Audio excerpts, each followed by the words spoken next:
Les enfants n'appartiennent pas à leurs parents. Les enfants n'appartiennent pas à leurs parents. Les enfants n'appartiennent pas à leurs parents. Les enfants n'appartiennent pas à leurs parents. Les enfants n'appartiennent pas à leurs parents. En ce sens, nous devons infiltrer le système d'éducation des nations pour y faire disparaître, sous le couvercle de la modernité et de l'évolution, l'enseignement de la religion, de l'histoire, de la bienséance, tout en diluant en même temps, sous une avalanche d'expérimentations nouvelles dans le milieu de l'éducation, celui de la langue et des mathématiques. De cette manière, en enlevant aux jeunes générations toute base et toute frontière morale, toute connaissance du passé, donc toute fierté nationale, donc tout respect d'autrui, tout pouvoir par la connaissance du langage et des sciences, donc sur la réalité, nous contribuerons à fabriquer une jeunesse largement disposée à toutes les formes de délinquance. Dans ce nouvel univers morcelé par la peur, les parents et leur abandon de toute responsabilité face à leur enfant, nous aurons la voie libre pour former à notre manière et selon nos objectifs premiers, une jeunesse où l'arrogance, le mépris, l'humiliation d'autrui seront considérés comme étant les nouvelles bases de l'affirmation de soi et de la liberté. Mais nous savons, à même l'expérience du passé, qu'une jeunesse semblable est d'ores et déjà condamnée à son autodestruction, car celle-ci est foncièrement individualiste, donc anarchiste par définition. En ce sens, elle ne peut aucunement représenter une base solide pour la continuité de quelque société que ce soit, et encore moins une valeur sûre pour la prise en charge de ces vieillards. Dans la même foulée, il est aussi impératif de faire créer une charte des droits et libertés individuelles et des bureaux de protection du citoyen, en faisant miroiter aux masses que ces innovations font partie intégrante de la modernité, des sociétés nouvelles du XXe siècle. De la même manière, et en même temps, mais à un autre niveau, faire voter de nouvelles lois pour le respect et la liberté individuelle, comme dans le cas de la famille, mais sur le plan de la société. Ces lois entreront en conflit avec les droits de la collectivité, menant ainsi les sociétés visées droit à leur autodestruction. Car ici l'inversion est totale.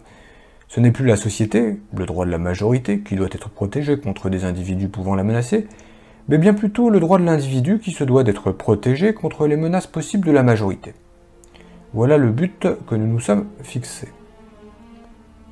Pour achever l'éclatement de la famille, du système d'éducation, donc de la société en général, il est primordial d'encourager la liberté sexuelle à tous les échelons de la société occidentale. Il faut réduire l'individu, donc les masses, à l'obsession de satisfaire leurs instincts primaires par tous les moyens possibles. Nous savons que cette étape représente le point culminant par lequel toute société finira par s'effondrer sur elle-même. N'en a-t-il pas été ainsi de l'Empire romain à son apogée et de toute civilisation semblable à travers l'histoire? Par des hommes de science et des laboratoires financés par nos loges, nous avons réussi à faire mettre au point un procédé chimique qui révolutionnera toutes les sociétés occidentales et reléguera aux oubliettes pour toujours les principes moraux et religieux judéo-chrétiens. Ce procédé, sous forme de pilule, ouvrira la voie toute grande à la liberté sexuelle. Liberté sexuelle sans conséquence et poussera les femmes des nations à vouloir briser avec ce qui sera alors perçu comme étant le joug du passé. L'esclavage des femmes soumises à l'homme et à la famille traditionnelle. Jadis, centre et pivot de la cellule familiale, la femme moderne, maintenant en tant qu'individu indépendant, voudra briser avec son rôle traditionnel, se détacher de la famille et mener sa vie selon ses propres aspirations personnelles.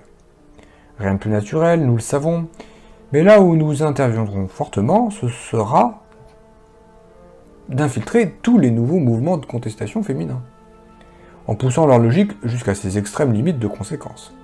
Et ces limites se trouvent déjà inscrites dans l'éclatement définitif de la famille traditionnelle et de la société judéo-chrétienne. Cette libération sexuelle sera le moyen ultime par lequel il nous sera possible de faire disparaître de la conscience populaire toute référence au bien et au mal. L'effondrement de cette barrière religieuse et morale nous permettra d'achever le processus de la fausse libération de l'homme de son passé, mais qui, en réalité, est une forme d'esclavage, qui sera profitable à nos plans mondialistes. Cette porte ouverte pour l'encouragement à la liberté sexuelle, au divorce, à l'avortement sur demande, à la reconnaissance légale des diverses formes d'homosexualité, nous aidera à modifier en profondeur les bases historiques du droit légal des sociétés.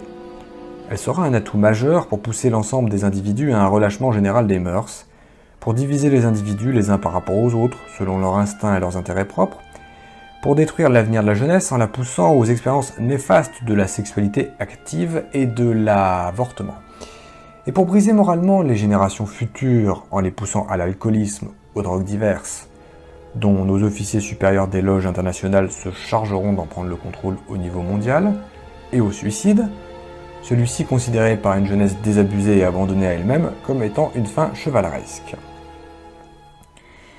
Décevons la jeunesse des nations en lui montrant ses parents comme étant irresponsables, irreligieux, immoraux, ne cherchant en définitive que le plaisir, l'évasion et la satisfaction effrénée de leurs instincts au profit du mensonge, de l'hypocrisie et de la trahison. Faisons du divorce et de l'avortement une nouvelle coutume sociale acceptée par tous. Poussons-la ainsi à la criminalité sous toutes ses formes et à se réfugier en groupes distincts hors d'atteinte du milieu familial qu'elle percevra inévitablement comme étant une menace pour sa propre survie. Le tissu social étant ainsi bouleversé à jamais, il nous sera dès lors possible d'agir sur le politique et l'économique des nations afin de les soumettre à notre merci, pour en venir à accepter de force nos plans d'un nouvel ordre mondial. Car, il faut bien se l'avouer, les nations dépourvues qu'elles seront alors de pouvoir compter sur une jeunesse forte, sur une société où les individus regroupés autour d'un idéal commun, renforcés par des remparts moraux indéfectibles, auraient pu lui apporter son soutien historique, ne pourront qu'abdiquer à notre volonté mondiale. Ainsi pourrons-nous alors inaugurer ce qui fut tant annoncé par nos créations passées, à savoir le système communiste qui prophétisait une révolution mondiale mise en branle par tous les rejetés de la Terre, puis le nazisme par lequel nous avions annoncé un nouvel ordre mondial pour 1000 ans. Voilà notre but ultime,